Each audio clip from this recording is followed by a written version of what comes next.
postei pra vocês aí, né, que meu pai tinha ido fazer a cirurgia, depois postei que ele tinha melhorado, e daí hoje, de madrugada, na verdade ali pelas 22 de ontem, eu postei que ele não tinha resistido, né, depois do pós-operatório e tudo, ele acabou falecendo. E aí, assim, eu tô vindo primeiro pra agradecer vocês, porque foram, sei lá, nem tem como responder, gente, por isso que eu tô fazendo o vídeo, porque, não sei, deve ter 20 mil mensagens, eu não sei o número ao certo. Então, muito obrigado para vocês, né? Obrigado para todo mundo que conseguiu ir lá hoje no velório, me dar um abraço e no meu pai também. É, eu acho que eu queria compartilhar com vocês algumas coisas que eu aprendi com meu pai ao longo da vida, né? Para vocês terem uma ideia, acho que a gente pode começar falando desse de como foi o velório dele, vai dar para vocês entenderem o quanto ele é uma pessoa específica. Ele foi enterrado com um nariz de palhaço, com a caixa de lápis de cor que meu tio colocou. Meu tio por parte de mãe, não por parte de pai. Porque a primeira vez que meu pai foi trabalhar na vida, ele foi vender picolé na rua para comprar uma caixa de lápis de cor, porque ele sempre quis ser artista.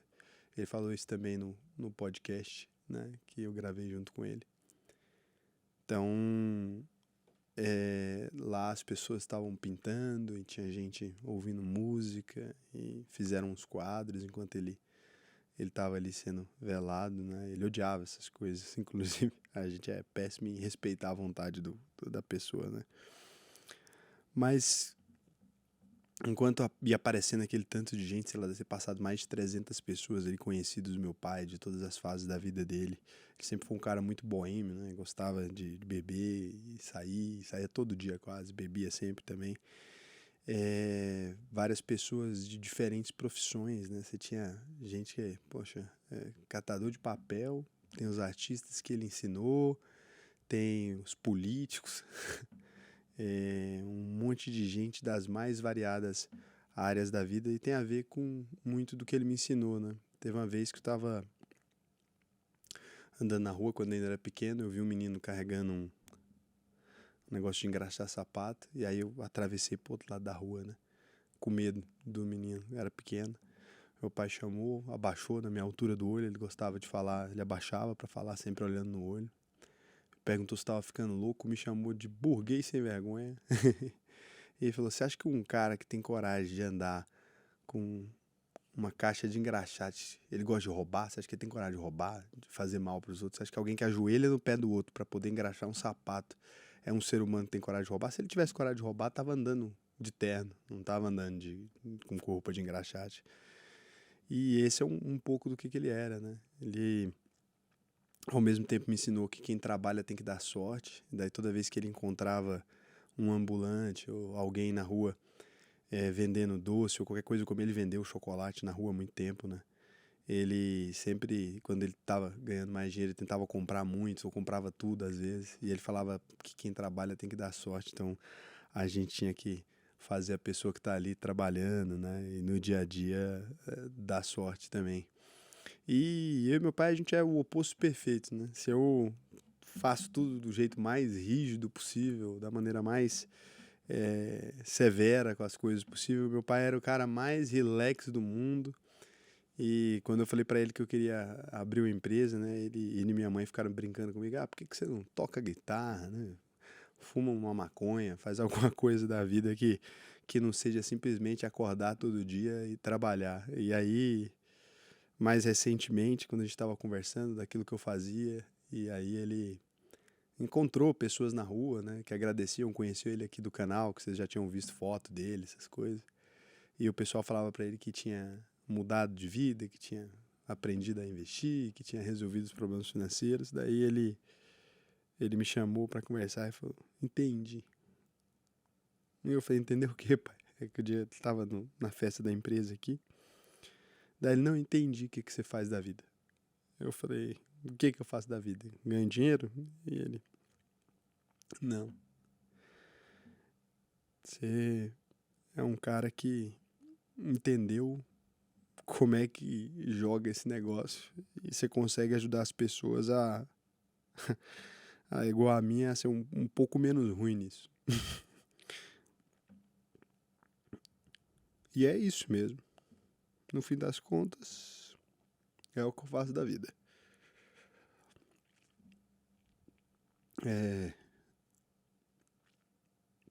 Fiquei pensando, assim, que lições vocês poderiam ter, né, do meu pai. Eu queria fazer um vídeo roteirizado, mas sei lá, eu acho que no fim das contas é sobre a generosidade, é sobre esse jeito de levar a vida, né? Acho que não dá pra eu ter controle da homenagem do meu pai, acho que não dá pra ser um vídeo editado, apesar de eu querer que fosse, não é o tipo de coisa que eu gosto de fazer aqui. Mas eu sei que ele me ensinou que um homem tem que ser, né, às vezes amoroso, às vezes até violento, dependendo da situação. Não dá pra resolver tudo no carinho sempre, meu pai sempre soube. E toda vez que ele me dava uma bronca, né, por alguma coisa que eu fazia, ele sempre falava, poxa, não sei se eu tô sendo justo, mas se eu não tivesse, você saiba que o ineditismo de ser pai é o mesmo de ser filho, né? Ou seja, também nunca fui pai do Raul, você nunca foi filho do Senna, então a gente está aprendendo junto. E é engraçado ele ter sido um pai tão bom, porque meu pai, na verdade, não teve pai, né? E essa é outra das conversas mais complexas que eu já tive na vida. Um dia, eu era pequeno, assim, tinha uns 13 anos, eu ouvi falar que o pai do meu pai, ele já tinha agredido a esposa dele, que é a mãe do meu pai, né, minha avó.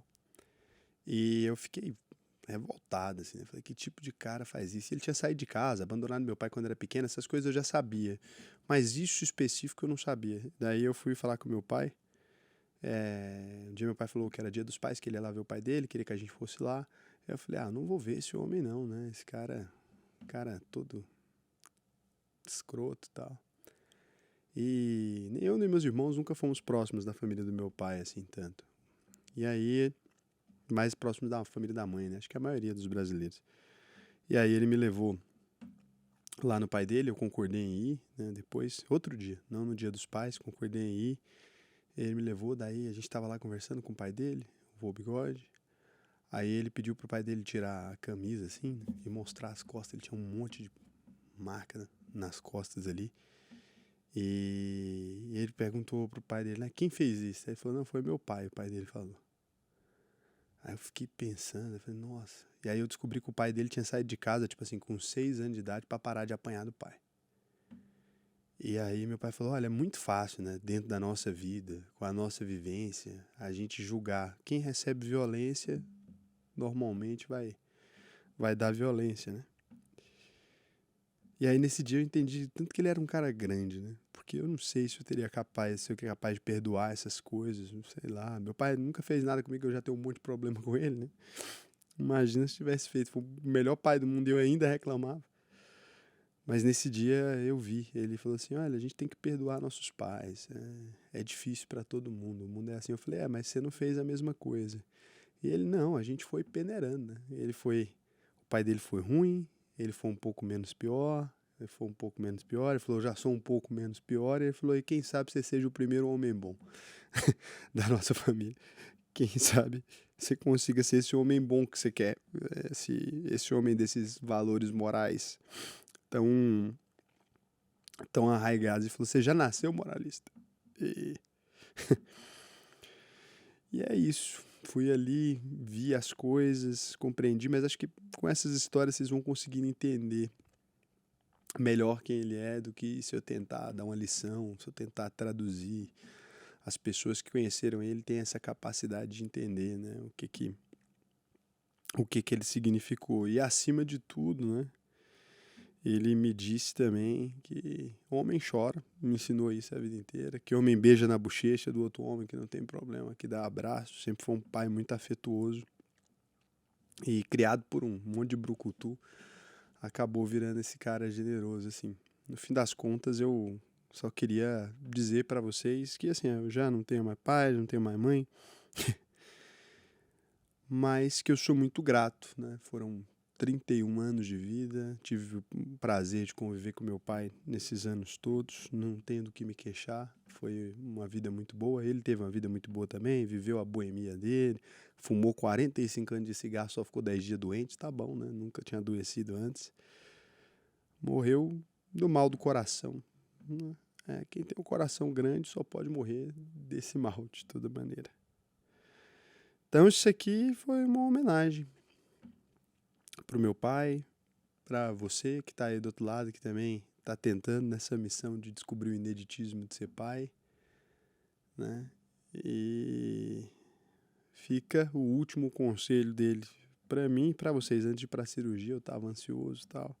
E a primeira frase que meu pai me disse na vida, quando eu nasci, né, que ele me pegou no colo e falou, calma, rapaz. E eu parei de chorar. Dessa vez não vai dar para ele falar, mas quando ele foi pra cirurgia, eu olhei, né, e falei, acho que esse treino tá legal não, né, pai? Já sou meio traumatizado com essas coisas de hospital, minha mãe morreu também de cirurgia e tal. Aí ele olhou pra mim e falou, calma, rapaz.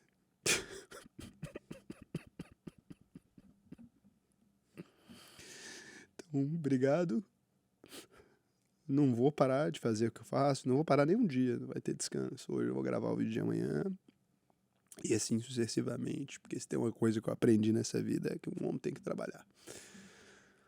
E se a gente parar, perde a força. Então, é isso. Vai doer, os dias vão seguindo, vai ficando cada vez menos doloroso. Esse vídeo aqui não dá pra pedir pra vocês dar like nem nada, porque é um vídeo ruim, né? Mas é o melhor que eu consigo fazer hoje. E não queria deixar vocês sem agradecer, porque apesar de pra vocês, às vezes eu não conseguia responder todo mundo, nem falar com todo mundo, cara, eu me sinto um homem muito de sorte. Não só pelas pessoas que eu tenho perto de mim, como pelo fato de eu, poxa, crio conteúdo na internet, etc. Eu posso sair de casa, sabe, de cabeça erguida, nunca teve ninguém querendo fazer mal, nem nada. E é difícil na internet, né, você não atrair um monte de gente ruim, mas eu nunca tive esse medo. Marco o pai no bar com as pessoas, só aparece gente boa. Eu acho que no fim das contas é porque vocês são muito fodas. Então, obrigado, desculpa, não vai dar pra responder todo mundo. Eu tentei o máximo possível, gente. Eu parei ali nos 1000 e pouco, não consegui mais não. E jamais eu deixaria vocês sem uma resposta. Até amanhã.